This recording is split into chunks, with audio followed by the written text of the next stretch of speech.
Сайн мэцэн үзэгчдээ парламент телевиз төвцийг 7 хоногийн тайм хөтөлбөр эхэлж байна. Бид 7 хоногийн тайм хөтөлбөрөөр дотоодд болсон үйл явдлыг та бүхэнд томилон өргөдөг. Ингээд эхний мэдээг хүргэе. Эрчим хүчний салбарын доголдол, бизнесийн орчны хумигдал, данхар засгийн газрын шүүмжлэл улс төрийн гол сэдэв болж буй энэ 7 хоногт улсыг хурлах арьсан намын бүлэг эдийн засгийн эрхчлөөний тухай хуулийн төслийг шинжилэн боловсруулж, засгийн газрын зарим сайдад хариуцлага тооцохгүй бол үндэсний хэмжээний улс төрийн акц өрнүүлнэ гэдгээ мэдгдлээ.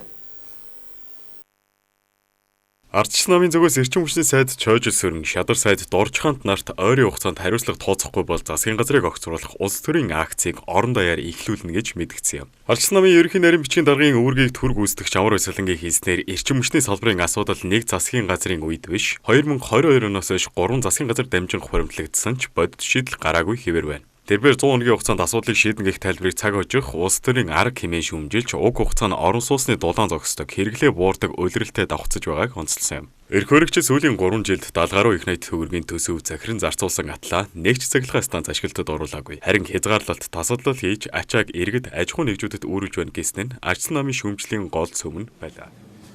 За дөрөв яриандаа бас дурдсан Эрх хөрөгч Монгол Ардын нам асар хэмжээний төсөв захиран зарцуулсан хэдий ч өнөөдөр ямар ч үр дүнгүй байгаа талаар ярьсан. За сүүлийн үеийн нөхцөл байдалтай холбоотойгоор засгийн газар болон салбарын сайдаас 100 хоногийн тухай мөн 1 сарын хугацаатай үүрэг өгч байгаа тухай хэвлэл мэдээллийн хэрэгслээс та бүхэн бас харсан байх. Гэтэл 2022 оноос хойш 2 парламент 3 засгийн газар дамжин ажилласан эрчим хүчний сайдаас бид 100 хоногийн хугацаанд ямар нэгэн бодиттой үр дүн хүлээх ямар ч боломжгүй гэдгийг та бүхэн мэдж байгаа байна. Агаарын бохирдол утааны асуудлаар салхинд найддаг ийм эрчим хүчний сайд 100 хоногийн дотор энэ асуудлыг шийднэ гэдэг бол зөвхөн ард түмнээ хуурч байгаа, тайвшруулж байгаа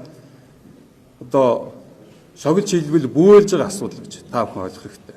Өнөөдрөөс тоолоод 100 хоног гэх юм бол 5 сар буюу бараг орон сууцнд дулааны өгөх хугацааг зогсоодог хугацаатай давхцаж байгааг та бүхэн мэднэ. Тэр үед эрчим хүчний хүндрэл энэ оргил ачааллын үе буурсан байна. Өөрөөр хэлбэл цаг хожиж, хугацаа хожиж хийж байгаа энэ 100 хоногийн тухай ойлголт бол өнөөдөр зүгээр ард түмнийг хурж байгаа асуудал юм аа. Ардчилсан намын бүлгийн гишүүд засгийн газар 30 гаруй сайттай болж төрийн бүтэц улам данхааж байгаа нь эдийн засгт бодит өгөөж авчраагүй гэж дүгнэж байна. Төсөв тээсэн ч иргэдийн амьдралд мэдрэгдэх өөрчлөлтгүй бизнесийн орчин улам хомигдсон эрх баригчдын бодлогын алдаа гэж үзэж байгаа тэд ил тод илэрхийллээ. Өмнө нь дурдж байсан улсын хурлын гишүүн шижиг цахилгааны хязгаарлалтаас үүдэн айл өрх бизнесүүд бодит тохирол амсаж байгааг сануулж холбогдох сайд нарыг огцруулах саналыг гарын үсэг цуглуулах замаар албан ёсоор эхлүүлээд байна. Энэ 7 хоногийн басны гол сэдв нь улсыг хурлах Ардчилсан намын бүлгээс санаачилж буй эдийн засгийн эрх чөлөөний тухай хуулийн шинжилсэн төсөл байлаа. Улсын хурлын гишүүн Очротын тайлбарснаар уг хууль нь үндсэн хуулийн 5.2, 5.4-т заасан эдийн засгийн эрх чөлөөг бодитоор хэрэгжүүлэх зорилготой. Шинжилсэн төсөл нь 5 бүлэг 19 зүйлтэй. Өмнө нь өргөн баригдсан 3 бүлэг 9 зүйлтэй. Засгийн газар тал засан хэмээн шүүмжлэл дагуулсан хувилбараас илүү наривчсан зохицуулттай гэдгээрээ онцлог юм. Одоогоор 50 гаруй аж ахуй нэгж мэргэжлийн холбоод дэмжиж байгаагаа илэрхийлсэн бөгөөд засгийн газраас өргөн барьсан төслийг хамттан хэлэлцэх ажлын хэсэг байгуулагдаад байгаа юм байна. Ажиллаад хуулийн төсөл үндсэндээ эцсийн байдлаар боловсруулагдаад хилцүүлэх шатанд ингэ явж байгаа. За та бүхэн бол өнгөрсөн 7 хоногийн 2 дахь өдөр буюу 1 сарын 20-ны өдөр бид нар худалдаа аж үйлдвэрийн танхим дээр энэ хуулийн төслөө бас танилцуулж хэлэлцүүлсэн байна. За энэ дөр бол 50 гаруй аж ахуй нэгж байгууллагууд, за мөн дээрээс нь мэргэжлийн холбоотууд ирээд Ардчилсан намын гишүүд болон Ардчилсан намын бүлгээс Ардчилсан намын даргын санаачилсан, Ардчилсан намын бүлгийн дэд даргын санаачилсан энэ хууль бол үнэхээр бас амьдралд хэрэгцүүч хууль болж байна. Энийг дэмжинэ гэдгийг илэрхийлсэн гэдгийг та бүхэндээ юуны төлөнд хэлье. За энэ хуулийн давуу тал бол үндсэндээ бол эдийн засгийн эрх чөлөөний тухай хууль бол 5 бүлэг 19 зүйлтэй байгаа. За та бүхэн сайн санаж байвал яг шинэ оны гарахын өмнөхөн засгийн газраас бас эдийн засгийн эрх чөлөөний тухай хуулийг өргөн барьсан. За энэ нь бол 3 бүлэг 9 зүйлтэй хитрхи энгийн тунхаг маягийн дээрээс нь бас зөвхөн засгийн газарт тал зассан маягийн ийм хуулийн төсөл орж ирсэн. За энэ дээр бол эдийн засгийн байнгын орны гишээнүүд бий болон бусад гишүүд санаачлах гаргаад энэ хуулийг бол хойшлуулах тодорхой ийм үүрэг чиглэлийг өгсөн. За үүнтэй холбоотойгоор хойшлсон. За энэ хойшлсны хугацаанд бол Ардчилсан намын бүлгээс бас Ардчилсан намын гишүүдээс өргөн барьж байгаа эдийн засгийн эрх чөлөөний тухай хуулийг засгийн газраас өргөн барьсан 2 хуультай хамтдаад эдийн засгийн эрх чөлөөний тухай хуулийг гаргах ажил хийх гэсэн байна. Харьцан намын нарийн бичгийн дарга улсын хурлд харьцан намын бүлгийн зөвлөх Батбүрийн танилцуулсан тоо баримт улс төрийн мэдээлэлээс илүү бодит асуудлыг хүндсэн юм. 2016-аас 2025 онд Монгол улсад 100 гаруй мянган аж ахуй нэгжнээр бүртгэсэн ч тэдгээрийн 60% буюу 62 мянган дампуурч хаалга барьжээ. Өндөр үнэтэй банкны зээл, татварын дарамт, хяналт шалгалт, нэрийн доорх шахалт, авилга, эрчим хүч дэдвцсийн найдваргүй байдал нь шинэ бизнесүүд 2 жил хүрэхгүй хугацаанд дампуурах гол шалтгаан болж байгааг онцоллоо. Энэ нь эдийн засгийн эрх чөлөөний тухай хуулийг улс төрийн лозунг бус бодлогын төвшөнд хэлцэх шаардлагатайг харуулж байна. Олон төрлийн судалгаа энэ бизнесийн орчныг судалсан судалгаанууд байгаа. Тэр дотроос энэ Монголд яагаад бизнесийн үйл ажиллагаанууд ялангуяа жижиг дунд бизнесүүд богино хугацаанд амжилтгүй болж илүү ихээр дампуураад байгаа юм бэ гэдэг дээр үндсэн 5 шалтгаан хэлсэн байдаг. Ерөөд бүгдээрээ ижил нөлөөтэй гэсэн үг. Энэ дотор хамгийн нэгдүгürt маш өндөр хүүтэй зөвхөн банкны зээл дээр тулгуурласан санхүүжилтийн тогтолцоо. Хоёрдугаарт ил далд янз бүрийн татвар төлбөр хураамжууд. Гуравдугаарт нь төрийн хүнд суртал, хяналт шалгал, авилгал. Дөрөвдүгээрт нь бизнесийг дэмжих гэхээсээ илүү боомлсон, хаасан, хязгаарласан, дээр нь тогтворгүй олон удаа солигддог хууль журмууд.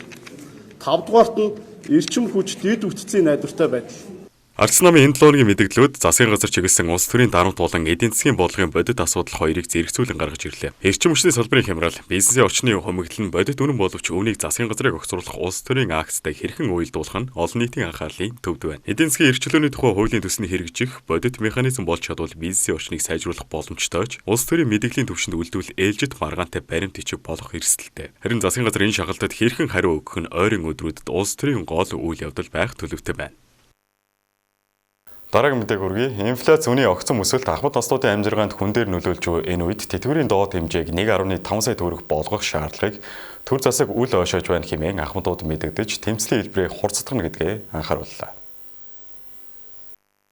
Тэтгэврийн нэмэгдэлтэй холбоотойгоор Монголын Ахмадын холбооноос энэ 7 хоногт дахин мэдээлэл хийж өмнө нь тавьсан шаардлага баталгаажуулан засгийн газарт хатуу сануулга өглөө. Ахмадуудын төлөөллийн зүгээс инфляц өргөн хэрэглээний бараа бүтээгдэхүүний үнийн өсөлт ахмад наснуудын бодит амьдралд хэрхэн нөлөөлж байгааг тодорхой жишээгээр тайлбарлалаа. Улсаас 10 дахин баян гэдэг байгаа шүү дээ. Тэгээ энэ ахмадуудын тэтгэврийг сая 500 болох нөхцөл байна шүү дээ та нар заяа. Энэ төрийнхэн ханд саддгүй löөвөрчгүүдээ одоо ахмадуудаа та нар яад авах гээд байгаа юм? Өвхийг харах гээд байгаа юм уу? Хөлтгийг харах гээд байгаа юм уу? Одоо ахмадуудын тэтгэврийг шууд нэмж өгөх гэж шаардж байна. Шаардж байна. Самраад сүрүүлээ дуусчих штеп. Энэ төрийн löөвөрчгүүд Монгол улсаар тоглож байгаа дадлыг яагаад ойлгохгүй юм бэ? Алтмыг энэ бүгд төрөгчээд байна. Энэ löөвөрчгүүдээр үл үндэсээр нь энэ löөвөрчгүүдээр салах цаг нь ирсэн. Тэгэхээр яг нь монголчууд нэгдэх ёстой. Монгол улсын хэмжээнд 21 аймаг 330 сум баг нийслэлийн 9 дүүрэг хороо багийн ахмадуудын тэтгэврийн доотлын хэмжээг сая 500 мянган төгрөг болгохыг чартсаар байгаа. Тэгээд ажлын өдөр 1-ээс 5 дахын хооронд 12 цагаас 14 цагийн хооронд бол чигсаалыг үргэлжлүүлж бас өвлийн цаг холбогдуулаад бид нэр бас хувааруудыг өөрчлөөд яваад байгаа. Тэгээд тухайлбал өнгөрсөн онд 150 мянган төгрөгөөр авч байсан хоньны ууц өнөөдөр 500 мянган төгрөгт хүрч цагаансаар тэмдэглэх нь бүүхэл өдөр тутмын ахуйгаа залгуулахад ч хүндрэл үүссэн гэдгийг онцоллоо. Ахмадуудын хэж угаар тэд тансаг хэрэглээ бус зөвхөн эм хүнсээ залгуулах үр хөвгттэйгээ боломжийн хүрээнд баяр тэмдэглэх наад захын нөхцөлийг л шаардаж байгаа юм байна. Ахмадуудын төлөөлөл засгийн газар тэтгэврийн асуудлыг үл ойшоож харин эрчим хүч, уул уурхайн салбарт их хэмжээний мөнгөн урсгал бий болж байгааг шүүмжиллээ. Тэдний зүгээс цахилгааны үнийг нэмснээр 550 тэрбум төгрөг төвлөрсөн ч 450 тэрбум төгрөг нь хаашаа зарцуулагдсан тодорхойгүй байгааг хүндэн ярьлаа. Мөн оюутлогын төслийн хүрээнд Монгол улс өдөрт 10 тэрбум төгрөг төлж байгаа бөгөөд энэ хэмжээ 14 тэрбумд хүрэхээр байгааг дурдсан юм. Яагаад энэ мөнгөөр ахмадуудынхаа амжиргааг дэмжиж болдоггүй юм бэ хэмээн тэд асууж байгалийн баялагын өгөөж ахмад наснуудад хүрэхгүй байгааг шүүмжиллээ. Юу одоо тэр 1.4 18%. 40% суулгаад дэлгэрүүлсэн 40% суулгачаад тэгээ 24-өөс 36 сарын хооронд бол энэ хүүний одоо 70%, 60% зөвхөн тэнд явж байгаа. Тэгэхээр 36 сараар тэтгэвэр авгээд шууд олгоод байгаа юм бол зүгээр их ерөөсөө энэ арилжааны банкуудыг баяжуулж байгаа хэрэг. Дээр нь Монгол банкны журмаар энэ шууд алгадсан юу гаргаж байгаа. Энэ эрсдлийн даатгал гээ. Хүүхдээр нь даалгуулна.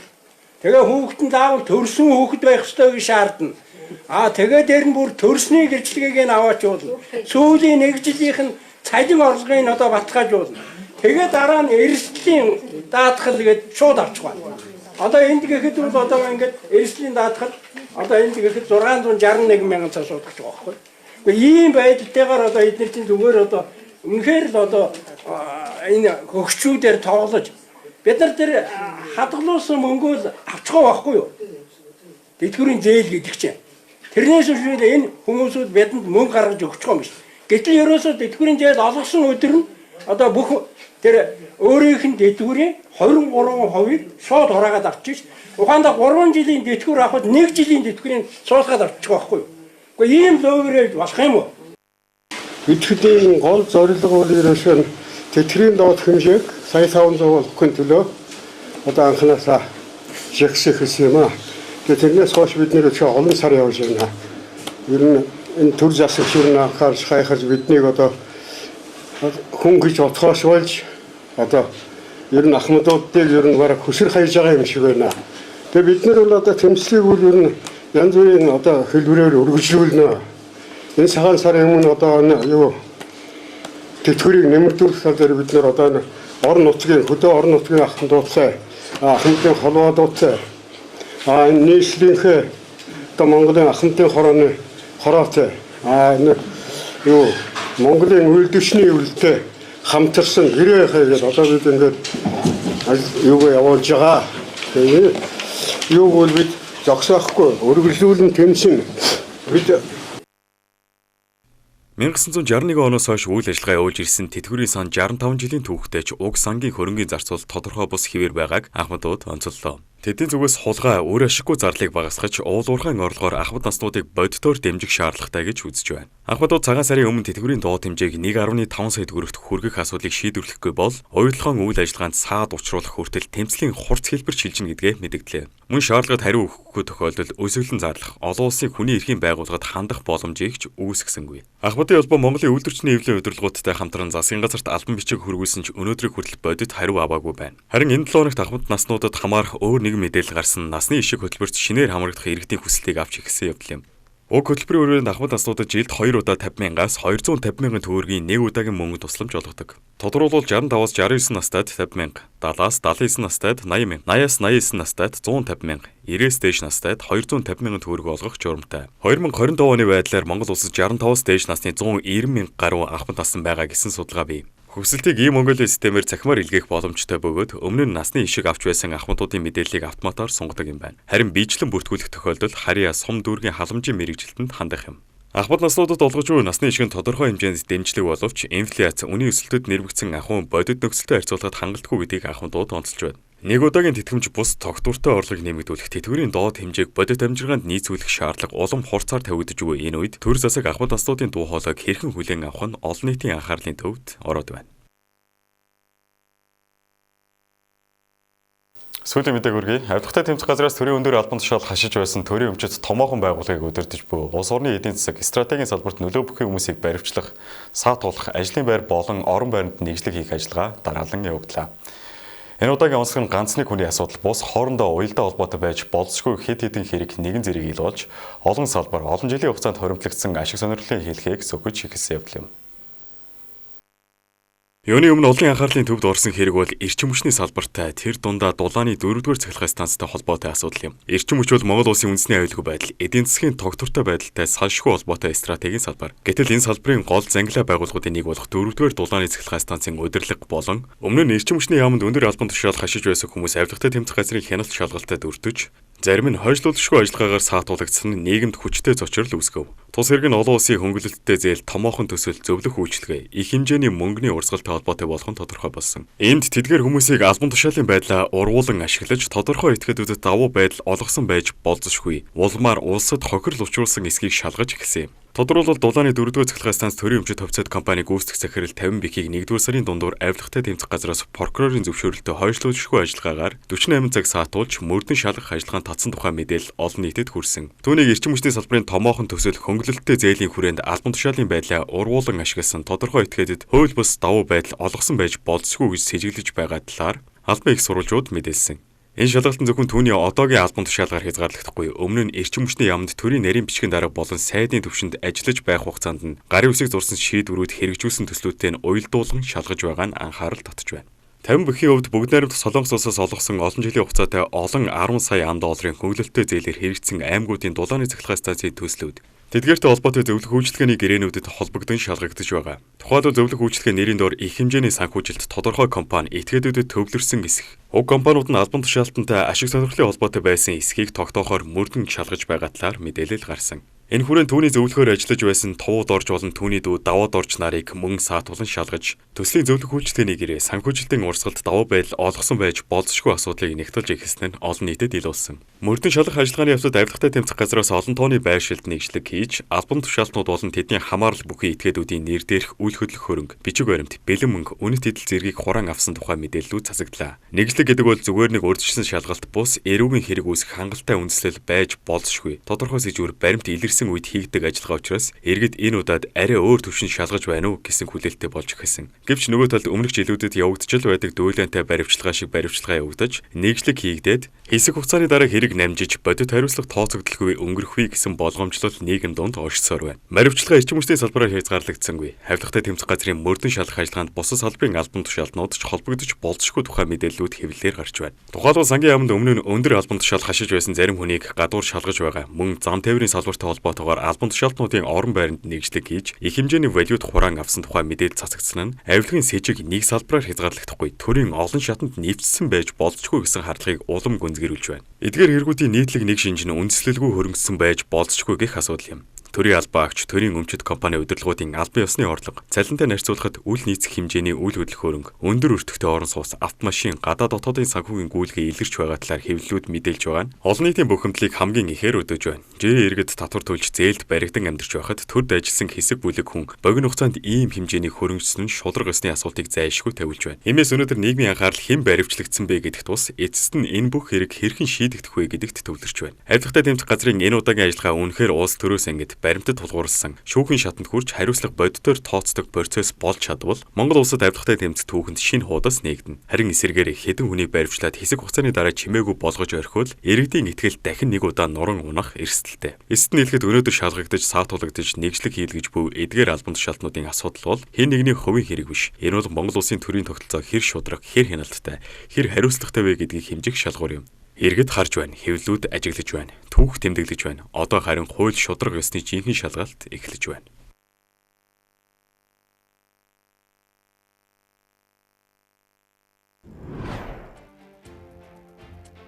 Монгол улсын ерөнхийлөгч Тэмээжтийн улсын 5 дугаар зөвлөгөөнд оролцлоо. Ерөнхий сайд эрчим хүчний салбарын системийн доголдол хүний хүчин зүйл бодлогын хариуцлагыг газар дээр нь шалгалаа. Хөгжлийн бэрхшээлтэй аутизмтай хүүхдэд тэгш хүртээмжтэй боловсрол олгох хөтөлбөр 2026-аас 2030 онд хэрэгжинэ. 21 аймаг 330 сум нийслэлийн 9 дүүргийн ахмадууд тэтгэврээр нэмхийг шаардлаа. Ашигт боловсролын тухай хуульд нэмэлт өөрчлөлт оруулах тухай хуулийг хаврын чуулганд өргөн барихаар болсон байна. Агуу их орны дайн ихэлсний 85 жилийн ойг тохиолдуулан үхэлтэй бүжиглсэн нь уран сайхны киноны ээлтэй хийлээ. Дэсийн божимол хайлуулах боловсруулах үйлдвэрийн төслийн хамтрагчийг энэ оны 1-р улиралд шалгаруулна. Зам тээврийн ослыг бодит цагт илрүүлдэг болсноор зорчих хэсгийг чөлөөлөх хугацааг 2 дахин багасгажээ. Арчил нам засгийн газрыг шахаж эдийн засгийн эрх чөлөөг төвд тавилаа. Та бүхэн төв цаг 7 өдрийн тойм хөтөлбөрийг хүргэлээ. Анхаарлаа хандуулсанд баярлалаа. Баяртай.